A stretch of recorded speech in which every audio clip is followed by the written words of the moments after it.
अब आइए 10 मिनट में फटाफट देखते हैं 50 खबरें।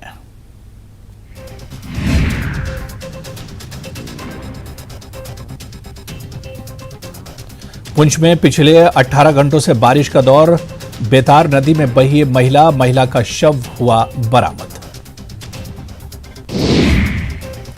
किश्तवाड़ में पेड़ गिरने से हादसा, 3 महिलाओं समेत 4 लोगों की मौत, दर्जनों मवेशियों की भी मौत हुई। भालना जंगल केशवाना गांव में हुआ हादसा।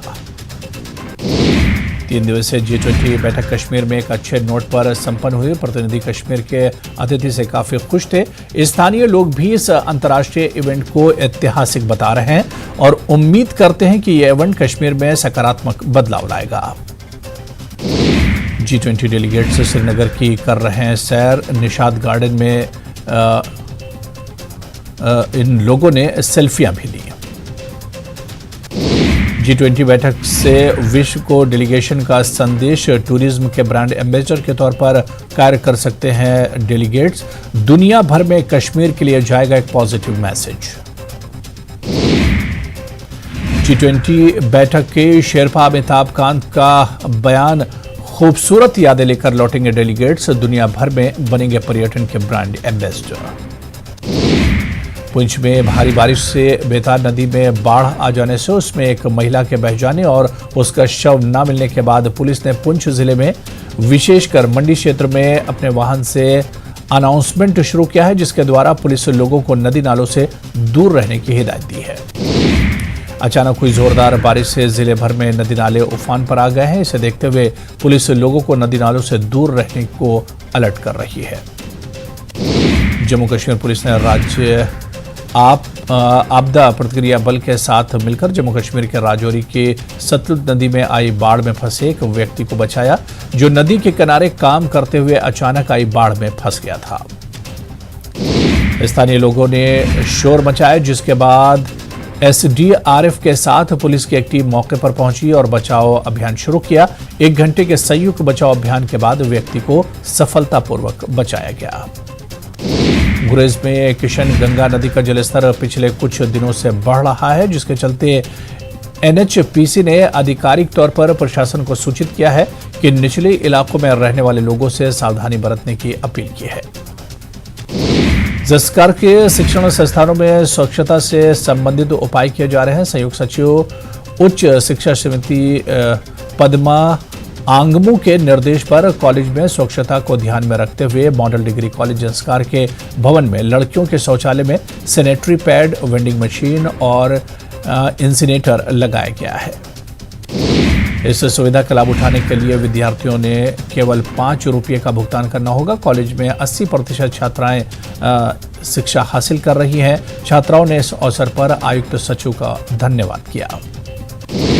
कॉन्फ्रेंस हॉल में मॉडल डिग्री कॉलेज जस्कार की बैठक का परिचय MNM शाबनी की अध्यक्षता में हुई। रहमतुल्लाह वानी AEPW जस्कार सलाहकार उत्तरी इको अर्थ डिजाइन सॉल्यूशन और अन्य बैठक में भाग लिया। इस अवसर पर मॉडल डिग्री कॉलेज के तहत विभिन्न निर्माण परियोजनाओं की समीक्षा की गई। आयुक्त सचिव उच्च शिक्षा ने आश्वासन दिया है कि जैसे जैसे काम आगे बढ़ेगा राशि जारी की जाएगी। उन्होंने संबंधित ठेकेदारों को 1 माह के भीतर समय सीमा प्रस्तुत करने के निर्देश दिए हैं, ताकि परियोजनाओं को निर्धारित अवधि के भीतर पूरा किया जा सके।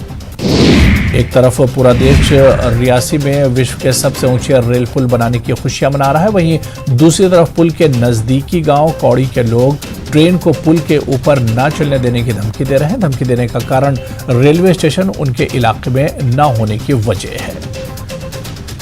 गांववासियों ने गुस्से का सामना भाजपा के नेताओं को भी करना पड़ रहा है। लोगों ने सरकार को धमकी दे डाली है कि विश्व के सबसे ऊंचे पुल पर तब तक ट्रेन नहीं चलने देंगे जब तक हमारे कौड़ी गांव में रेलवे स्टेशन नहीं बनता। अखनूर के सीमावर्ती क्षेत्र प्रगवाल की पंचायत गुड़ा मनासा में सेम नाला पिछले 5 सालों से न निकलने पर नाले में काफी गंदगी भर गई है, जिससे लोगों को काफी परेशानियों का सामना करना पड़ रहा है। लोगों ने प्रशासन से गुहार लगाई है कि जल्द से जल्द इस नाले को निकाला जाए और अगर नाला नहीं निकाला गया तो हमें मजबूर होकर सड़कों पर उतरना होगा। पुंछ जिले की मंडी तहसील के दूर दराज के गांव बाराछड़ में लोगों के घरों में बिजली की सप्लाई करने वाली लाइन पर एक एलटी लाइन टूटकर गिर गया। क्षेत्र में बिजली का शॉर्ट सर्किट हो जाने से कई घरों में करंट फैल गया। एक घर में भी आग लग गई और एक युवक घायल हो गया। किश्तवाड़ में बड़ा सड़क हादसा पेश आया। हादसे में 7 मजदूरों की मौत हो गई। 3 मजदूर गंभीर रूप से घायल हैं। पकलडूल पावर प्रोजेक्ट में काम कर रहे थे ये मजदूर। किश्तवाड़ में स्पेशल इन्वेस्टिगेशन यूनिट ने बड़ी कार्रवाई की है। एजेंसी ने कई जगहों पर छापे मारे। एसआईयू ने उन घरों पर छापेमारी की है जो पाकिस्तान में रहकर आतंकवाद फैला रहे हैं। कांगड़ा के 9 दिवसीय दौरे के दूसरे दिन सीएम सुक्खू ने डीसी कार्यालय धर्मशाला में एक अहम बैठक की। सीएम ने ग्रामीण विकास और पंचायती राज विभाग के अधिकारियों के साथ करीब 2 घंटे तक बैठक की। धर्मशाला में सीएम सुक्खू ने टीएमसी नर्सिंग स्टाफ में मुलाकात की। इस दौरान नर्सों ने सीएम सुक्खू के पास मार्च महीने से वेतन न दिए जाने का मुद्दा उठाया। सीएम सुक्खू ने मौके पर ही स्वास्थ्य विभाग के सचिव एम सुधा देवी से फोन पर मामले की जानकारी ली और वेतन को लेकर डिटेल मांगी। इस दौरान फोन पर एम सुधा देवी ने आजकल में वेतन रिलीज करने की बात कही, जिस पर स्टाफ नर्सिंग सीएम के इस त्वरित एक्शन से खुश नजर आई। बस स्टैंड धर्मशाला से सीएम सुखविंदर सिंह सुक्खू ने इलेक्ट्रिक बसों को हरी झंडी दिखाकर रवाना किया। इस दौरान 3 बसें मैक्लोडगंज गई। बसों में ज्यादातर कम्प्लीमेंट्री सवारियां ही सवार थीं। इलेक्ट्रिक बसों को हरी झंडी दिखाने के बाद मुख्यमंत्री सुक्खू ने धर्मशाला बस स्टैंड मैक्लोडगंज का सफर भी किया। इस दौरान इलेक्ट्रिक बस में मुख्यमंत्री के साथ कई अफसर भी मौजूद थे।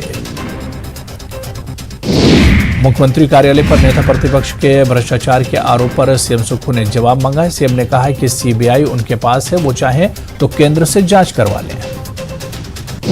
नेता प्रतिपक्ष ने सुक्खू सरकार पर हमला बोला है। नेता प्रतिपक्ष जयराम ठाकुर ने कहा कि स्वास्थ्य परिवर्तन के नाम पर कांग्रेस सरकार ने पूरे प्रदेश को अस्त व्यस्त करके रख दिया है।